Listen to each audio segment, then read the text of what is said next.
Hi Pisces, this is Pisces Hub. Welcome to my channel.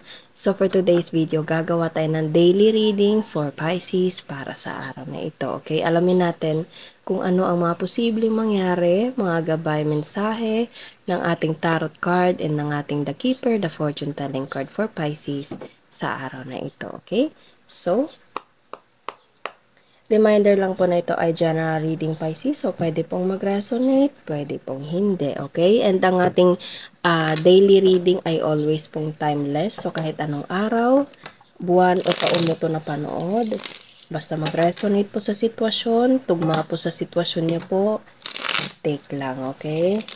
Pag hindi po magtugma, hindi po mag-resonate, huwag pong ipilit po. Okay? And ang mga gender po ay pwede po mag-resonate sa feminine or masculine. Depende po yan sa inyo.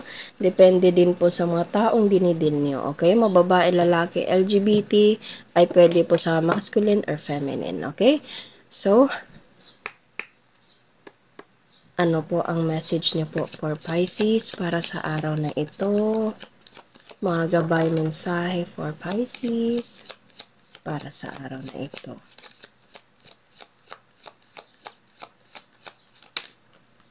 Ayun. So, there's the mature man and sudden wealth. Okay. So, ganito yan. Ayan.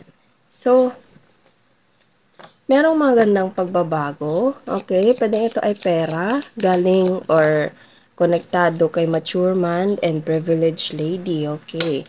So, there's a pwedeng ito ay couple, pwedeng karelasyon mo to, or pwedeng you're dealing with someone na mas matanda sa'yo, Pisces, or ikaw yung mas matanda and you're dealing with someone na mas younger, okay? Kasi mature man and privileged lady. So, pwedeng ito ay boss mo, Pisces, okay? Or someone na merong kakayahan, lalo na sa pera, merong mataas na antas, okay? Or itong taong to is pwedeng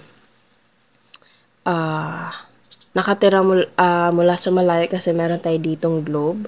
Okay, and this person is mature. Pwede ikaw to or pwede you're dealing with someone na ganito. And this is privileged lady. Nakikita nyo, nakatingin siya kay privileged lady. Okay, so pwede there's a sudden wealth. Whatever wealth it is, pwede ito ay offer. Pwede ito ay financial help. Okay, pwede merong ibibigay na financial. Pwedeng tulong. Okay, or pwedeng something na yes, ibibigay. Okay, kitang-kita nyo, Pisces, gift and house. Wow. So, again, pwedeng itong gift na ito ay galing kay mature man. Bottom of the deck is marriage. Okay. So, nakikita nyo, Pisces, sa dalawang tao na nandito, ito yun sila. Okay, so pwedeng merong age difference sa inyong dalawa. Okay, age gap. Nakikita baliktad pala. Ganyan. Ayan. Yan. So, eto to sila. Okay? So, this mature man and this privileged lady is pwedeng merong relasyon. Okay? As I said kanina, pwedeng itong taong to is medyo mas matanda sa'yo or pwedeng ikaw, Pisces. Okay?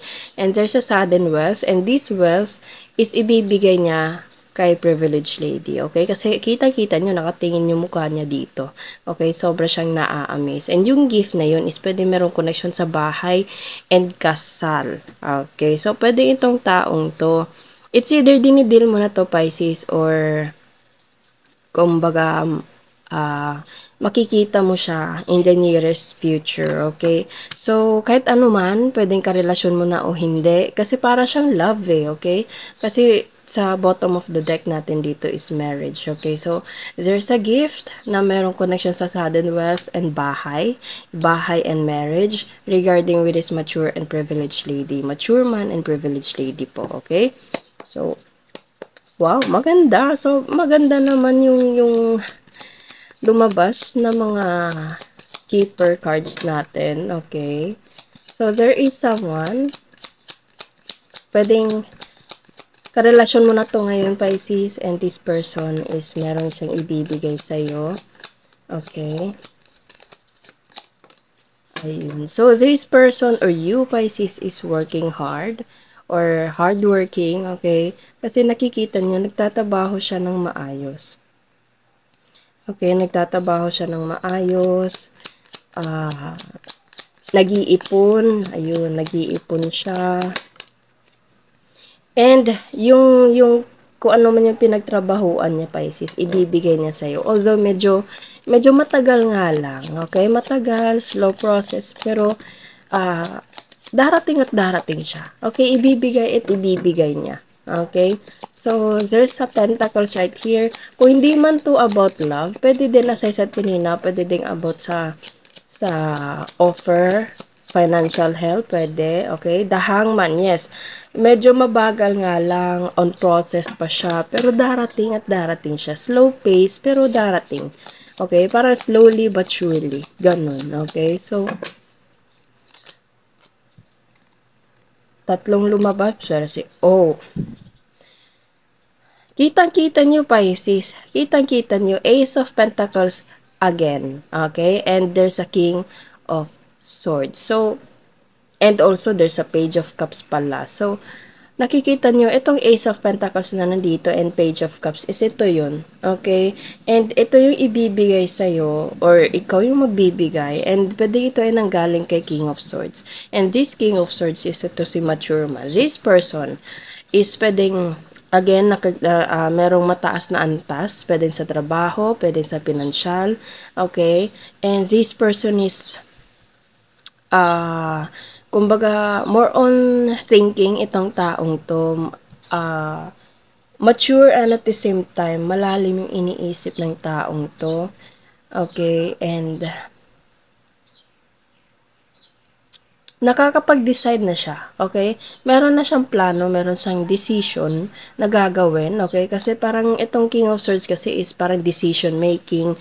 Kung ano yung gusto niya, gagawin niya. Okay? And ito yung gusto niya, which is Ace of Pentacles and Page of Cups, na pinaghirapan niyang pag-ipunan, okay? Mabagal nga lang, medyo matagal nga lang niyang pinag-ipunan to, pero gagawin at gagawin niya, na kung saan ibibigay niya as a gift, as an offer, or anything na parang proposal, pwede din na merong connection sa marriage and house, together with this mature man, papunta kay privileged lady. Okay? So, hangin there. Okay? Hintay lang. Ayun, pasensya na. Hintay lang, pero darating at darating itong taong to. Bottom of the deck. Wow, the world. You are physically distant with this person, Pisces. Pwedeng, again, nakikita niyo sa the world na nandito, meron tayong globe.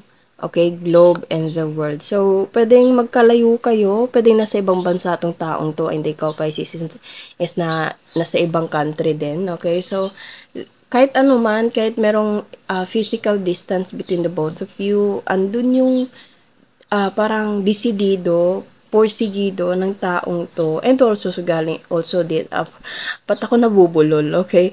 Pwede din ikaw, Pisces, porsigido ka din na, alam mo, hintayin itong taong to, or ikaw yung mismo yung nag-iipon, Pisces, para makatuluyan itong taong dinidil mo, itong taong, kumbaga, naa-attract ka. Okay, so, wow, meron tayo ditong pinansyal, meron din tayo ditong love, Pisces. So, hintay lang kasi darating at darating yung panahon na ibibigay din ni mature man, kahit ikaw to or you're dealing with someone, yung bagay na gusto niyang ibigay sa'yo, which is marriage, which is house, okay?